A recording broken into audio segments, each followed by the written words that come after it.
Hi there, this is Aubrey Chauke. I'm a tutor for accounting, business studies, MS, as well as research. And if you are watching this presentation, you are definitely on the right channel. Stay blessed.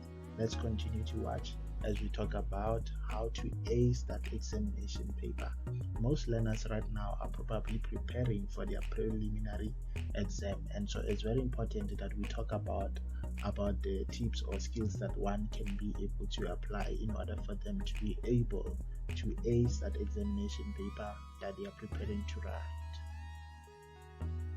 Now, the first thing that you want to make sure that you do is that you have revised the days before the exam.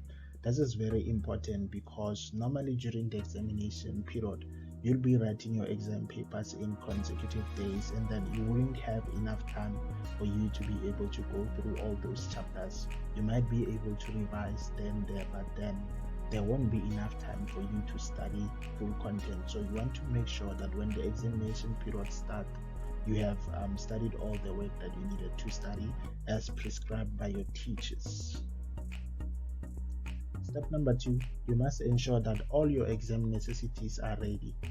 Exam necessities include things like your ID number, your exam letter, your timetable, and so forth. These things are very important, and most of the time in the examination, they won't allow you to get in without your ID or your certificate, the exam letter, or the timetable. You want to make sure that you have these things in place before you start with your examination period. Make sure that these things are ready. Imagine on the day where you are starting your examination and you start to realize that you don't know where your ID book is. That's gonna cause you to panic, and that might end up affecting your results. So you want to make sure that all your necessities are ready so that you have a good chance in performing well for your examinations. Another thing is that you want to make sure that you prepare your school uniform or clothes a day before. You must make sure that all your clothes are ironed. One of the things that we as students like to do is to do things last minute.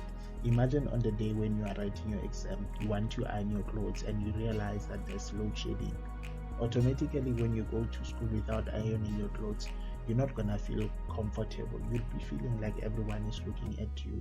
So you wanna make sure that you avoid that. Another thing that you want to make sure that you do is to ensure that you sleep for enough hours. Research has shown that a normal person sleeps for about 6 to 8 hours. Rest is important. It is very important that you make sure that your brain is well rested the day before the exam. Make sure that you sleep for the required hours. Sleeping is very important. Don't cross night a day before. Your brain will be overweight, and then you will end up having mind block. You will end up being tired. You will end up getting tired easily. You will end up not paying attention to instructions. So make sure that you sleep enough hours a day before you start your examinations. And I repeat, don't cross night a day before examinations. I remember there was this student I was studying with a few years back, and then he decided to cross night the day before we took our exam. And on the day when we were supposed to write in the morning, he couldn't wake up. He only realized that he was writing after we were done writing that exam. So you want to make sure that you avoid such things. Another thing that you want to make sure that you do is to leave unwanted items at home. Items like that include your cell phone, your digital watch, school bag, and so forth.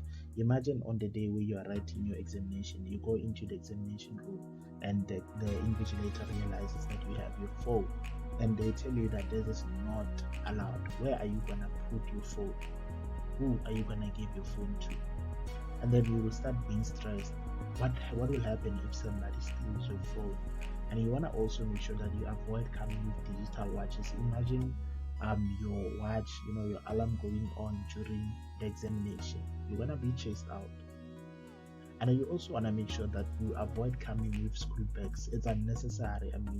You're not gonna read those books. So just make sure, leave your school bag at home. Don't come with your school bag at school when you are writing examination. And sometimes students can be mischievous. I remember there was this student when we were writing examinations when I was still doing my undergraduate degree.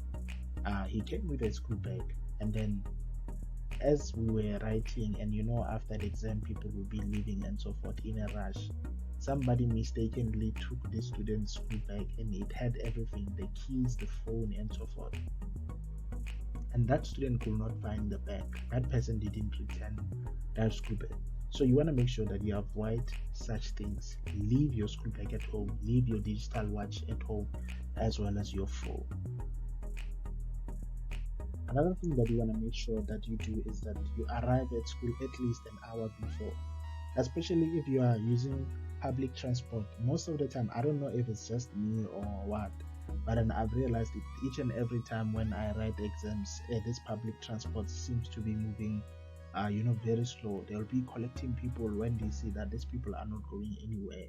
They'll be going there backward and forward, ringing the bell for people to check if they want to use the taxi or not, and then at the end of the day you end up losing time.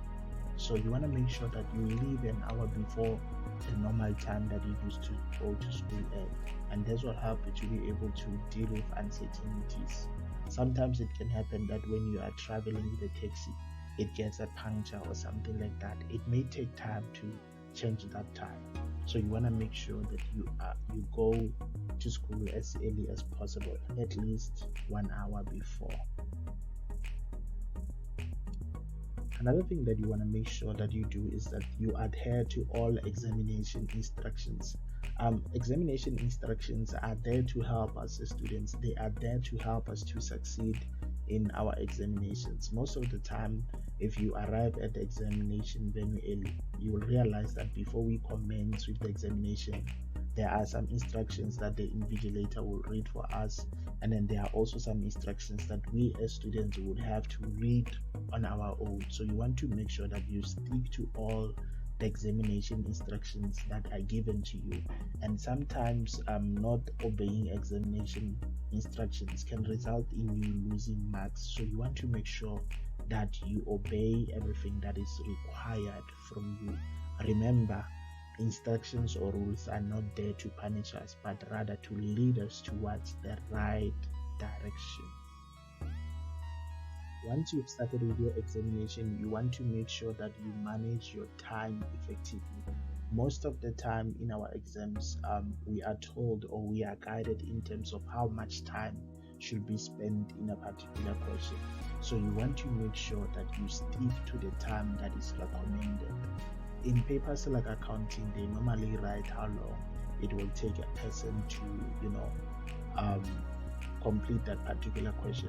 And one thing that you can also do, but then this has to be done before you write your examinations, obviously, is to always make sure that you use past question papers to treat yourself, to be able to see, are you able to stick to the recommended time or not? And then as you do that, as you practice and practice and practice, you'll eventually be able to stick to the recommended time. So you want to make sure that when you write your examinations, you manage your time wisely. Don't spend time doing questions that you don't understand. Avoid that. Don't waste time on questions that you know, that you are confident that I don't know this thing. Don't waste your time on questions where you have no knowledge of. Okay, make sure that you manage your time wisely. Now, this one relates to what we spoke about. Start with the questions that you are confident about. This one, we can relate it to the time aspect. If you start with the questions that you are confident about, with the questions that you're knowledgeable about, you stand more chance of being able to save time. You stand more chance of being able to complete almost all the questions in the exam. So you want to make sure that you start with the questions that you know, as this will help you to develop confidence to approach other questions that might seem to be complicated before you start with your paper. So just make sure that you start with the questions that are simple for you. Collect as many marks as possible from those questions that are simple for you, so that you can be able to save time. The next thing that we want to do is to make sure that you write neatly and underline where necessary. It's so difficult for examiners or for markers to be able to read someone's work when that particular person doesn't write neatly. Write as neatly as possible. Write as neatly and as clearer as possible. You don't want the examiner or the marker to give you wrongs on the things that are actually right, but unfortunately they can't see what you've written. So make sure that you write as neatly, as legibly as possible. Write neatly.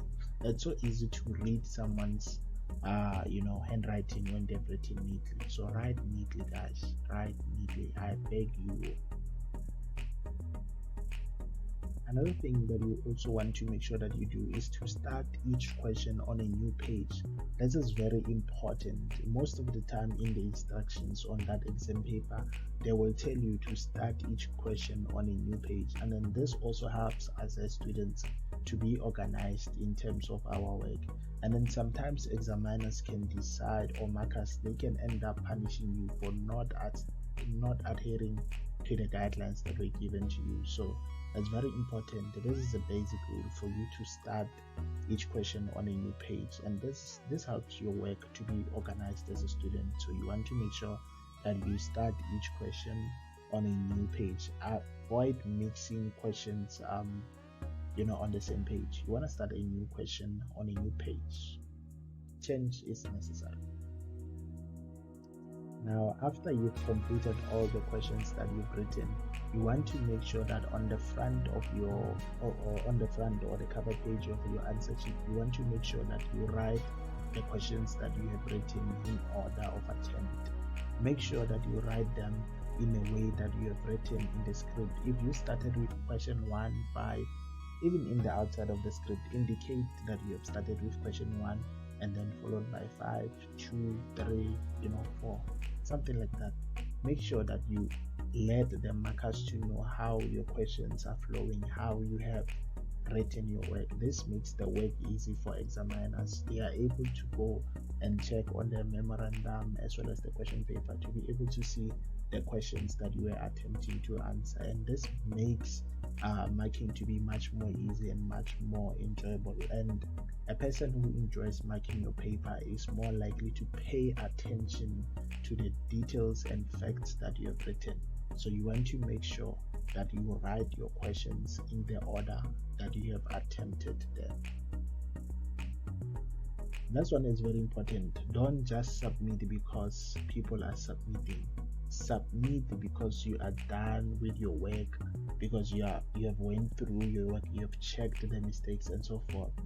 I remember one day there was this student who submitted their exam answer sheet just because people were submitting, and we were left with about 30 minutes, and then this student submitted, and then when the student got out of the door of the exam center, she remembered that she actually forgot to complete one question, and she wanted to go inside and complete that question, but then the invigilators told her that once you leave the examination room, you cannot come back and complete the question, and that's how she lost marks. So you want to make sure that when you submit your work, you are sure and you are confident that you have attempted all the questions, you have proofread your work, you have underlined where it's necessary, you have written all the dates and everything, all the important information, you have inserted your details and so forth, everything that is required from you. You want to make sure that by the time you submit, you have done all those duties that were expected from you, and that all the questions were answered in order, all the questions were attempted. You have also written on the front page of the answer sheet the order in which you have attempted your questions. With that being said, once you've done everything else, then you can submit, because you are sure that you've done all the work. You know that you will never regret, you will never start thinking that, oh, I forgot to write this particular question and so forth. So you want to make sure that when you submit, you are definitely sure that you are done with your work, you've given it your all, you've done your best. You know that when you submit, you won't now start worrying, you won't start doing negative marking and so forth. We have reached the end of this presentation. I hope this was helpful to you, and I hope that as you write your examinations, you'll be able to apply some of these things that I'm talking about. Stay blessed. God bless you. All the best with your examination.